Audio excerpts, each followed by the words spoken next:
Okay, so the quarter 2 progress check, the first topic we started the quarter with was logarithms. So let's go through our log review. Evaluate means find the value. So I'm going to say to myself for A, 3 to what power is 9? And that equals 2.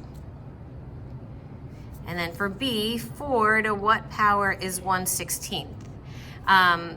If I can't think of that, I can make the 16 into 4 squared. And then the property of exponents to move that term from the denominator to the numerator is to make the exponent negative. So the what power would be -2. For C, when there is no base on the logarithm, it's a 10. So C is saying 10 to what power is 10,000? Well, I know 10 squared is 100. That's 10 cubed, so that must be 10 to the 4th, or you can count how many zeros there are. And ln is the natural logarithm, and that is a base e. So problem D is saying e to what power is e? And this e is e to the 1st, so the what power is 1. For C, no, what's that? E, sorry. This is saying 6 to what power is 1? And the only exponent that would do that is 0. F is e to what power is 1 over e. So this is e to what power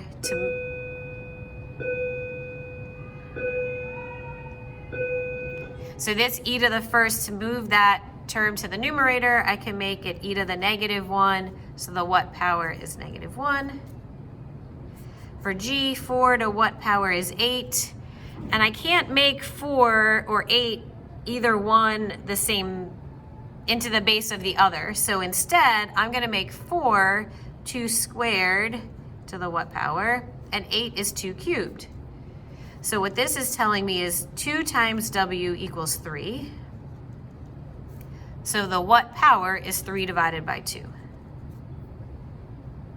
And then lastly for H, 100 to the what power is 10.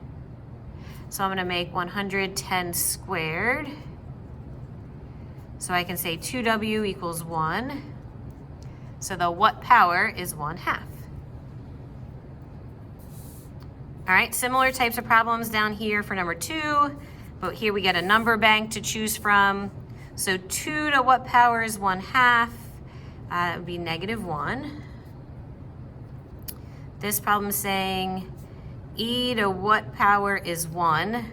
That must be 0. This is a base 10. So this is saying 10 cubed is what? That's 1,000. There. This base is saying what base to the 1st would give me 10? Well, that must be 10. This is 2 to the 5th is your box, so that's 32. And this one is saying e to the 1st is what argument, and that's e. All right, so now solving. Leave your answers exact or round to 3 places after the decimal. For the progress check, you do get to use a calculator. So if you want to use that for the arithmetic, or you want to use that to get your answers in the decimal form, that's fine. So I'm going to start A by dividing both sides by 5. You cannot multiply the 5 and the 10. The 5 is the leading coefficient, and the 10 is the base of the exponential. You cannot combine those. So now we've got 10 to the x equals 550. To solve for the variable as an exponent, I'm going to convert to a logarithm. So this is going to be log base 10 of 550 is x. That's an exact answer. Now the calculator, the log button right here, oh, you can't see that. The log button right here is log base 10. So I can do log of 550 if I wanted a decimal approximation of that answer. Okay, B. To change a base of e, an exponential base of e to a logarithm, I'm going to use ln. So ln base e of 142 equals 2t Divide both sides by 2, and my final answer is ln of 142 divided by 2. That's exact. If you want an approximation, the ln button is right underneath the log. So ln of 142 is 2.478. You may not divide this argument of 142 by this denominator of 2. It's ln of that value, so no other operation can change that value. All right, and lastly for C, I have to isolate the e to the x before I can change to a logarithm. So I'm going to subtract the 100.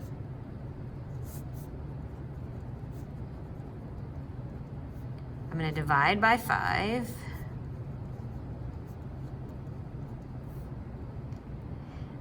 Some people like to switch the order of this equation around to convert to log. It's a personal preference. You don't have to do that.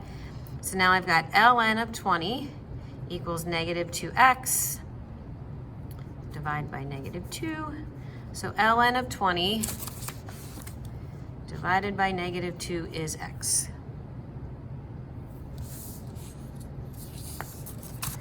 Okay, some more word problems. A pizza is removed from an oven and allowed to cool on a counter before it's served. Remember, we had a whole day or two on Newton's law of cooling. We wrote the equations and we solved a bunch of word problems about coffee and tea and hamburgers. So this is a similar type of problem. They give us the equation this time, and it says what temperature of the pizza, what was the temperature when it was removed from the oven? So removed from the oven means when time is 0.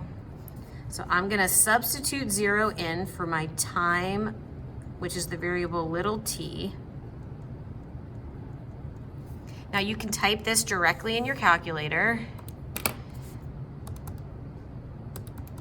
Now the E button is above ln if you have to hit second ln to get E. Negative 0.324 times 0, oops. And that is 400. That works is because this, anything to the 0 is 1, so you get 75 plus 325. What will the temperature of the pizza be after 10 minutes? So for that, we're gonna substitute in 10. This problem you cannot do like with this term becoming 1. So this I will have to type in my calculator. Since I already typed this one, if I do second enter, it brings it back up and I can change my times 0 to times 10. And we get 87.728 degrees Fahrenheit. And lastly, at what time will your pizza be 150? So we put the 150 in for the temperature. Oh, we didn't leave you a lot of room here, sorry.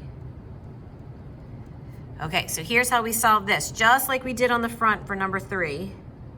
I'm gonna subtract 75. And if you're not sure of your arithmetic on the test, don't hesitate to use your calculator.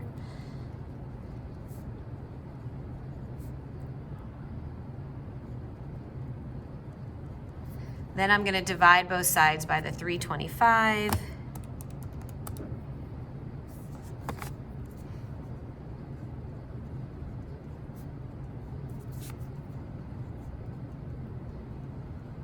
And I don't want to round this number until I'm done. So a neat calculator trick, if you look down here towards your on, that stow means store.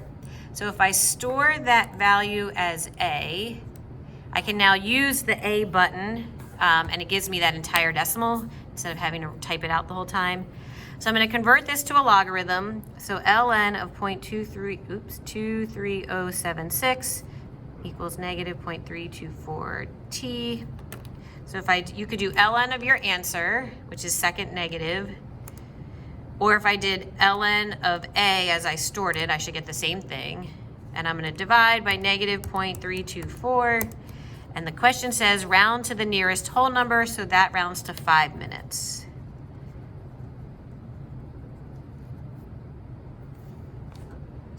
Okay, let's do it again with our Wi-Fi signal. What is the strength at the access point is m is 0. So that's 10 plus 40 times e to the 0, which is going to give me 50, because e to the 0 is 1, 10 plus 40 is 50. What is the strength 5 meters away? So that is substitute in 5 for m, which is meters. I should be doing this, sorry.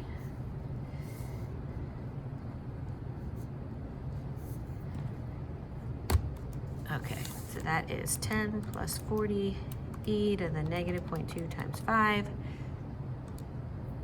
Round to the nearest whole number, so 25 decibels. And then how many meters do you have to be to have a signal of 15? So 15 equals 10 plus 40 e to the negative 0.2 t. Subtract 10. Divide by 40.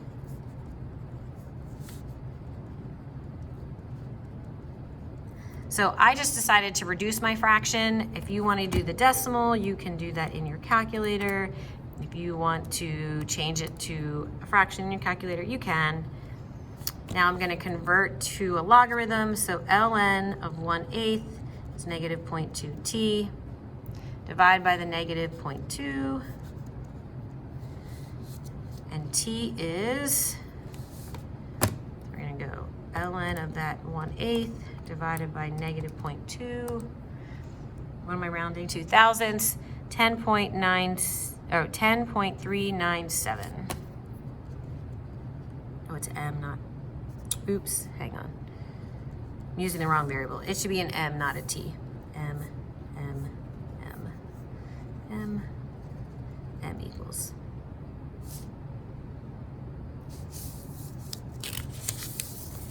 Okay, on to our quadratics unit. Solve. Anytime you start with a square root function, some answers may be extraneous because the domain of a square root is not all real numbers. I have to square both sides, and that means x minus 5 squared is x minus 5 times itself. So I'm going to multiply those together. I'm going to move both of these to the left.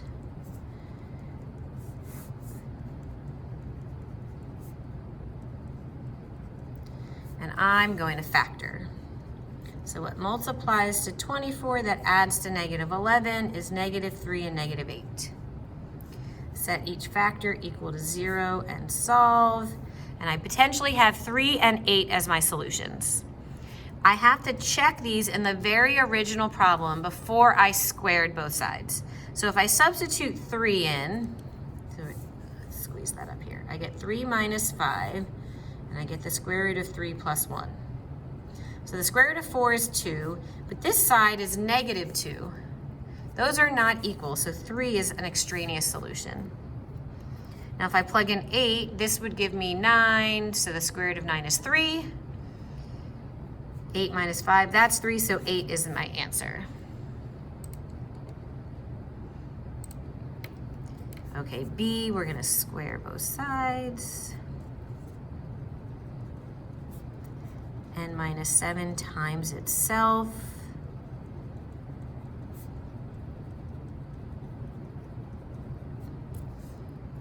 I want to move these two terms to the right so that I can factor with a positive n squared.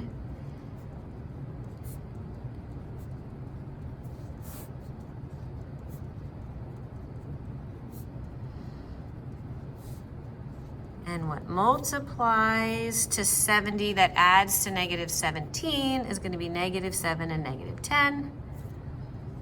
Set each factor equal to 0. I get 7 and 10. Let's check.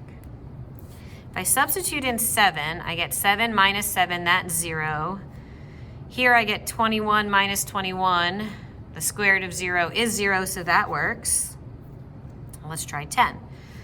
10 minus 7 is 3. 30 minus 21 is 9. Oh, that works too. Square root of 9 is 3. So I have 2 solutions for B. All right, and C.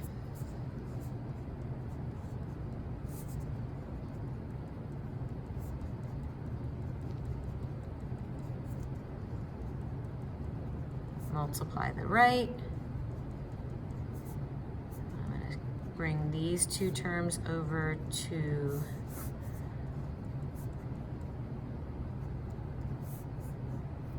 factor with. You could square root method this one, but I don't want you to forget your plus or minus. I'm going to factor to conjugates because of the difference of 2 squares. So I get x is negative 2 and x is positive 2. Now when I take negative 2 and substitute that in, I get negative 2 plus 1, which is negative, and the square root of some value will never give me a negative result, so I know that's out. Now if I substitute 2, that gives me 3. This side, 4 plus 5, that's 9. That's 3, so that works. Okay, find the zeros of each function. So zeros means roots, solutions, x-intercepts, all the same thing. So I'm going to set each equation equal to 0 and solve. If I get an imaginary or complex solution, that's a non-real. It's not an x-intercept. It is a solution, but it would not cross the x-axis. If I get real numbers, those are x-intercepts. I could see them on my graph. This doesn't factor because it's adding perfect squares, so I'm going to subtract 25. I'm going to square root both sides, and I get plus or minus 5i. So those are non-real solutions because it's a pure imaginary number.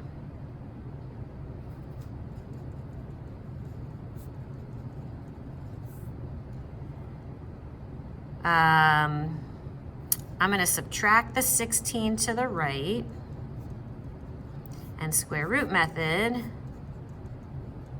and I get plus or minus 4i. So this solution is going to be complex. So I get negative 3 plus 4i, negative 3 minus 4i, so I get 2 non-real solutions again.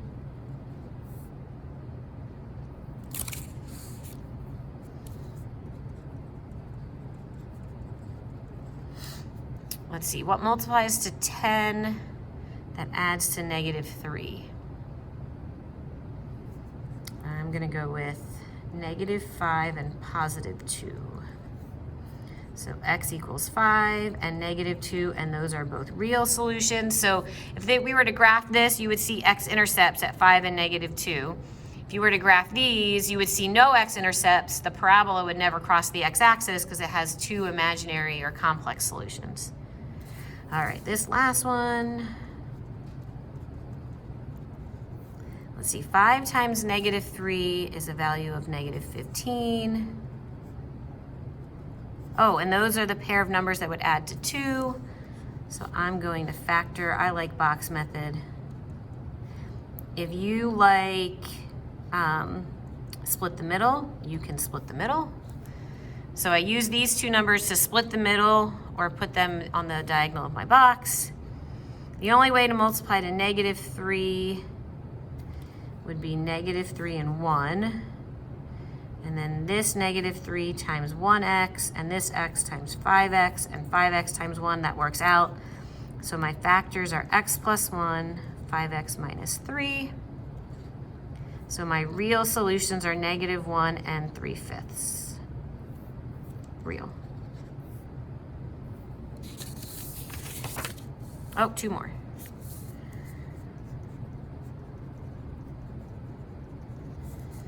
Will anything multiply to 2 and add to 8? No. 8's an even number, and the leading coefficient is 1. So for this, I'm going to complete the square. So I'm going to add 2 to the right. Take half of 8, which is 4, square it.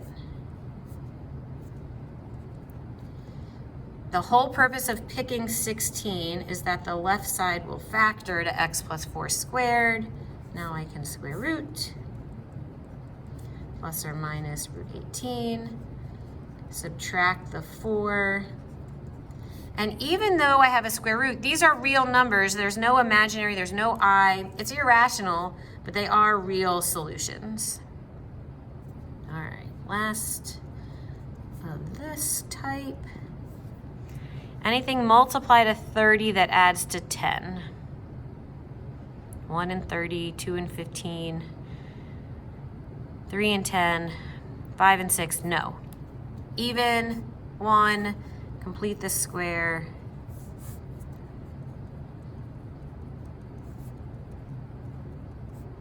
Half of 10 is 5, squared is 25. So x minus 5 squared equals -5.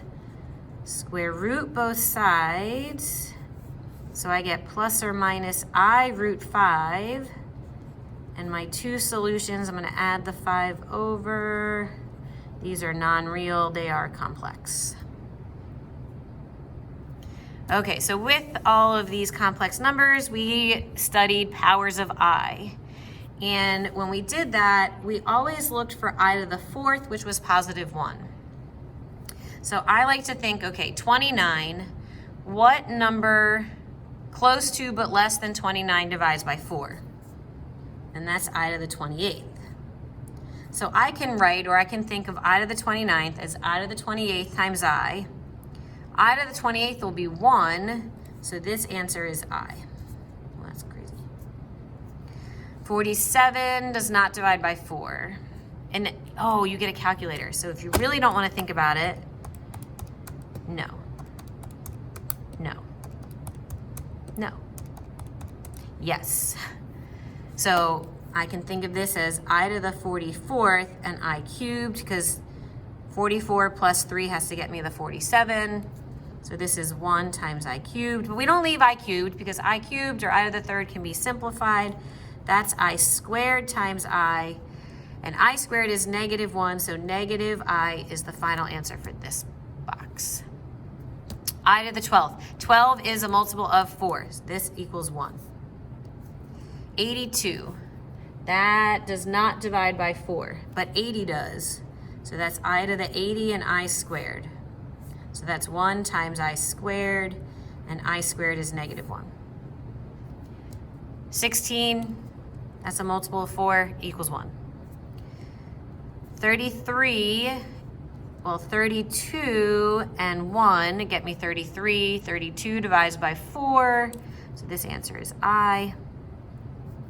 18, no, that 8, 17, 16. 16 plus 2 has to get me the 18.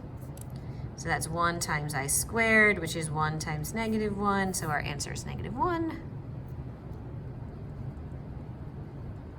This box, 43 is going to be 40 plus 3. This is 1, I cubed. Oh, I can split I cubed to I squared times I, so I get -I. Whew. Multiplying. Squaring any binomial means you multiply by itself. It's that number times itself. So I'm going to take that complex number, multiply by itself. You can FOIL, you can box method, you can distribute like me. 3 times 3, 3 times -2i, -2i times 3, -2i times -2i. Combining like terms here in the middle. And then I squared is -1, so -1 times 4 makes this -4. So my complex answer is 9 minus 4 is 5, minus 12i. Multiply again by itself, the number by itself. 16, 20i, 20i, 25i squared. Combine like terms. I squared is -1, so this becomes minus 25. And then 16 minus 25. And when you're doing it on your test, if you're not sure, Please don't make any careless mistakes with your arithmetic when you have a calculator at your disposal. Okay. Oh, now we've got complex conjugates. Complex numbers, they're conjugates with the opposite signs. We're going to multiply 5 times 5. 5 times negative 6i. 6i times 5. 6i times negative 6i. Negative 30 and 30i, they add to 0. I squared is negative 1. Add those numbers together, now we get a real number. We'll multiply these complex conjugates, 7 times 7. And you know what, guys? Look, you're not sure? Just use it. 7 times negative 8. 8 times 7. 8 times negative 8. Those add to 0. We get 113. Another real number. Okay. Oh, now on to our polynomial unit. For every large value of x, so as x goes to infinity, which expression is greater than x to the fourth? So when we started our polynomial unit, besides defining polynomials, we talked about end behavior. And when you're comparing for end behavior, the coefficients don't matter. This 100 doesn't matter. This, I don't even know what number that is, does not matter. And we only care about the exponents. So the value that the expressions that'll be greater will have higher exponents. So x to the fifth is a higher power than fourth, so that one works. X squared, well, that's not higher. And exponentials, those will always grow the fastest as x goes to infinity, because at infinity, now this exponent is infinity, or it's 100, or whatever. As soon as I pass 4, this exponent's larger. So exponentials will always be the greatest expression at the end behavior of positive infinity. So 2 apply. All right, so now we've got polynomial operations. Subtract f and g, add g and k. All right, f minus g. So here's my f minus g. Now subtraction is trickier than adding because you have to distribute your negative and then combine like terms. Do not change this into a multiplication problem. It's still an adding and subtracting problem. Combine like terms just with the opposite signs after subtraction. So x squared minus 5x squared, no common term for x, and then 28. Now for adding, it goes a little bit more smoothly, these two, because I can just add my like terms. So 5x squared plus x squared is 6x squared. 2x plus negative 10x is negative 8x. Negative 3 plus 30 is positive 27. All right, j minus k.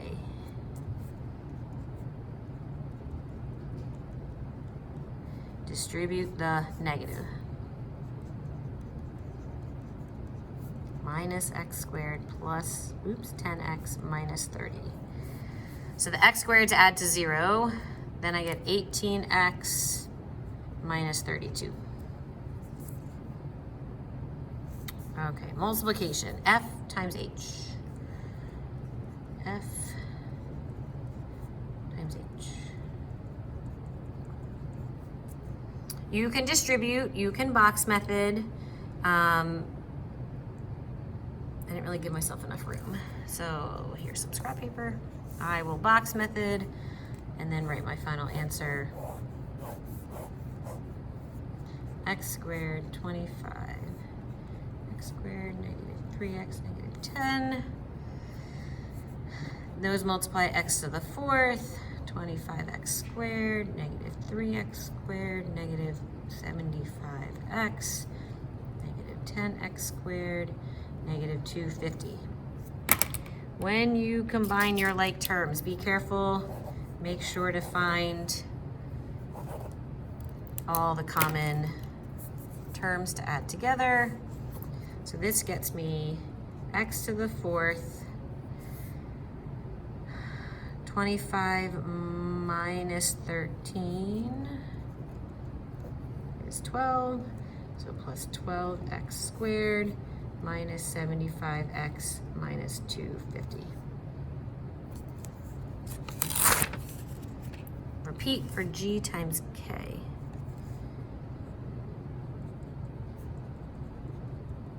G times K.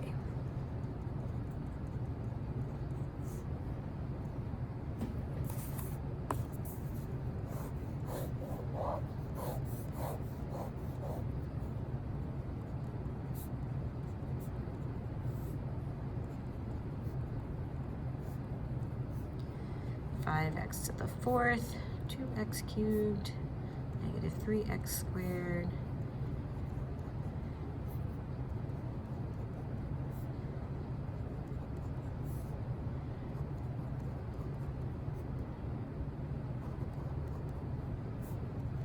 ugh, okay. So my answer is 5x to the fourth. This will get me negative 48 x cubed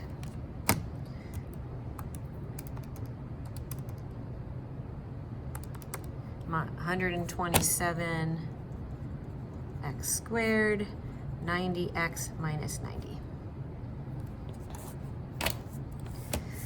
Okay, graphing.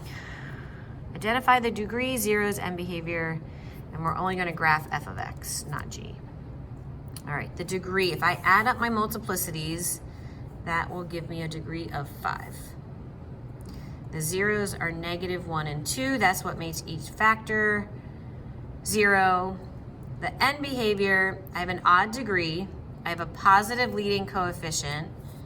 So odd and positive would have an end behavior like this. So as x goes to infinity, y goes to infinity.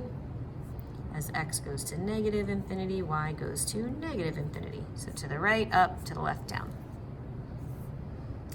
Let's graph that while we're on that topic. Negative 1, 2, down, and up for end behavior. Oops, sorry, you can't see my graph. I'm not going to find any y values. Oh, sorry, when I graph it, the multiplicity of 2 is tangent, so I'm going to skim the x-axis. And the multiplicity of 3 is an inflection point, so do your best to show that change in concavity at that inflection point. Okay. The degree is 1 plus 3 plus 2, 6. The zeros are negative 2, 4, and negative 6. Okay, so I've got an even degree with a negative leading coefficient. So both end behaviors will go to negative infinity.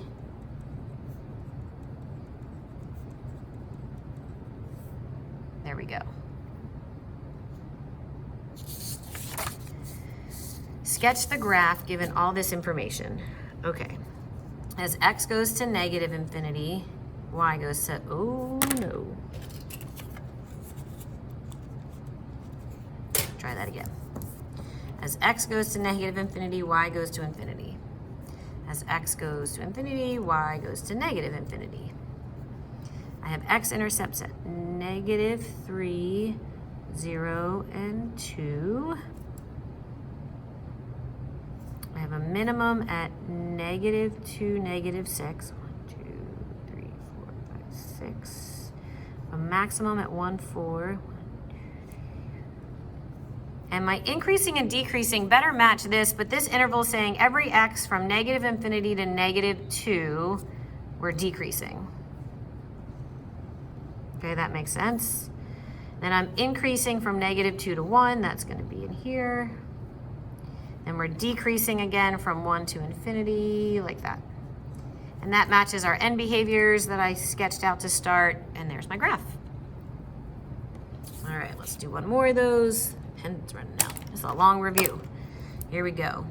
Negative infinity, positive infinity. Positive infinity, positive infinity. Ooh. Negative 4, 1, 2, 3, 4. Negative 2, 0, 2. That's going to be squishy. Oh, y-intercept is 0. Oh, I missed that. Whoops. Y-intercept is 0. Okay, I got that there. Don't skip over that on the test. Make sure you look at all the information.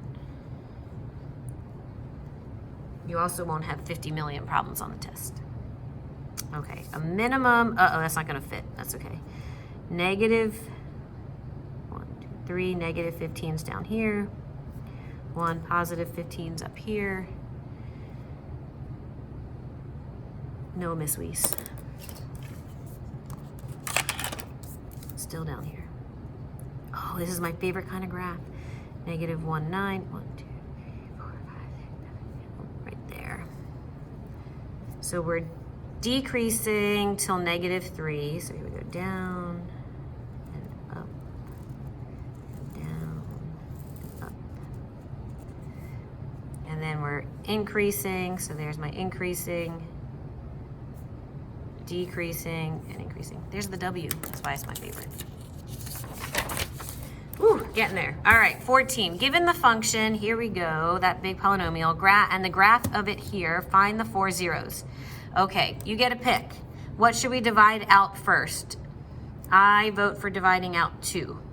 So since 2 is a solution, one factor is x minus 2. Oh, I'm gonna list both. The other factor is x plus 1 because of this solution here. Okay, so let's divide. You can pick long division or box method.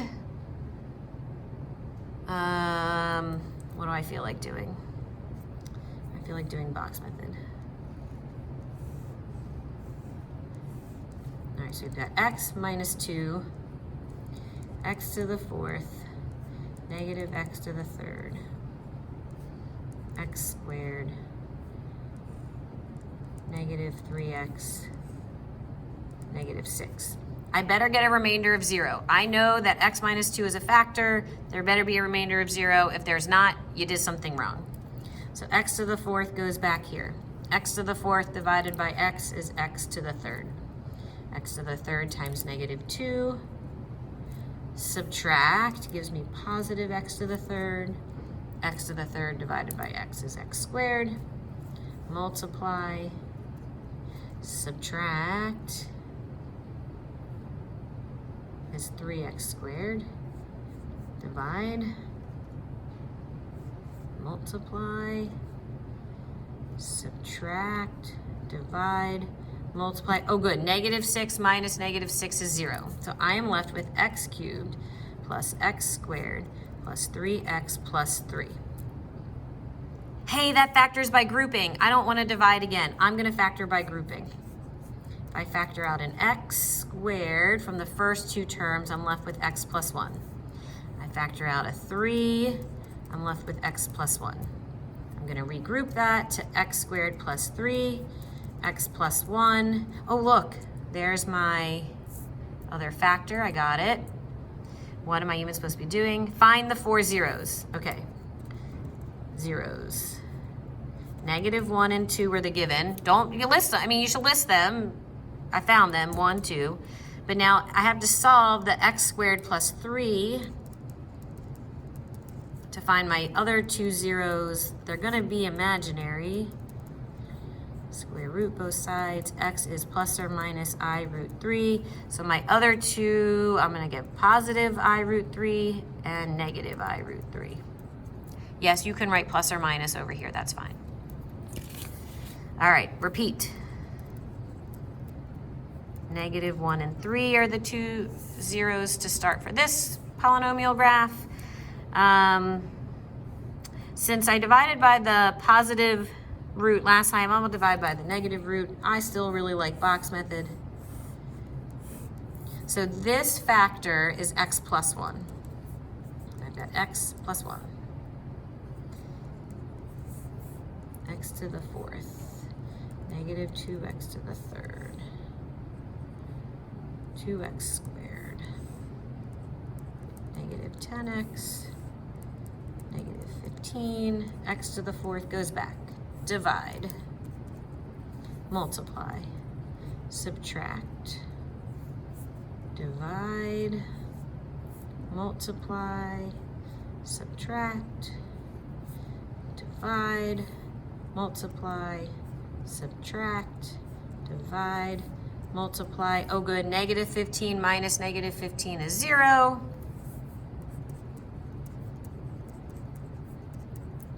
The remaining polynomial, does it factor by grouping to save some time and space? It does. I can divide the greatest common factor of x squared and of 5. Regroup it, x squared plus 5, x minus 3. There's that other root. I have to solve the remaining factor. X equals plus or minus I root 5. Plus or minus I root 5. Getting closer. Let g of x be this polynomial. State the zeros in the multiplicity. Sure. All right. 1, 0, and I'll do the multiplicity underneath. So the first 0 is 3 and has a multiplicity of 2. The next 0 is negative 2, has a multiplicity of 1. The next 0 is 7 with a multiplicity of 3. All right, so I go to 3, negative 2, 7. So this means tangent. This means go straight through. This means inflection point.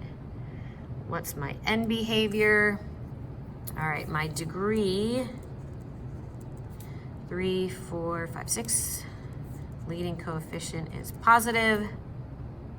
So I'm gonna go up on both ends. Negative 2 has a multiplicity of 1, so I'm gonna go straight through there. 3 gives me a tangent, x-intercept, and 7, excuse me, is an inflection point.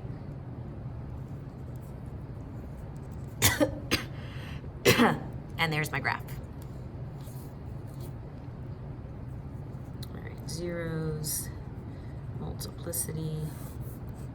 So negative 1 makes this factor 0. It has a multiplicity of 2. 3 makes this factor 0. It has a multiplicity of 1. Negative 5 with multiplicity of 2.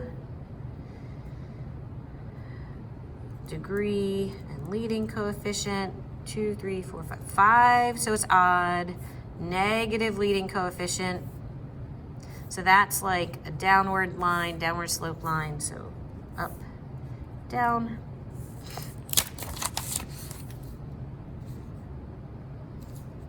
Negative 1, 3, negative 5. Tangent through tangent. And that matches my end behaviors. Oh, we made it to the last problem. Okay, Ms. Strauss is working with this polynomial. She correctly does all this long division. Hey, there's no remainder.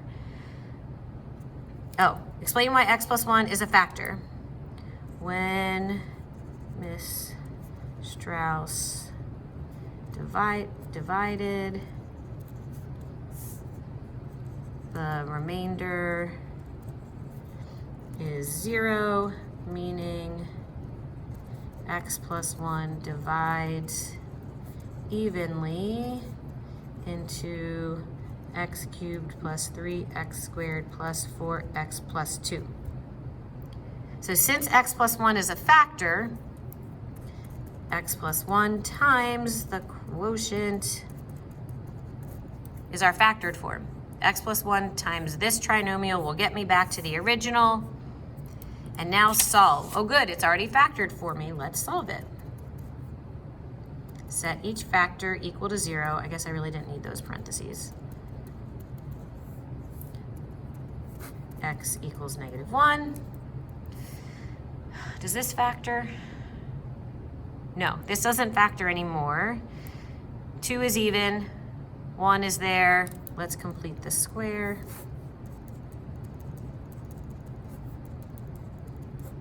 Half of 2 squared is 1. Factor. Oh, it's going to be complex. X plus 1 equals plus or minus I. X equals -1 plus or minus I. So the 3 solutions, hey, that matches the degree, that's good, is -1, -1 plus or minus I. Is there a back? No, we're done. Congratulations.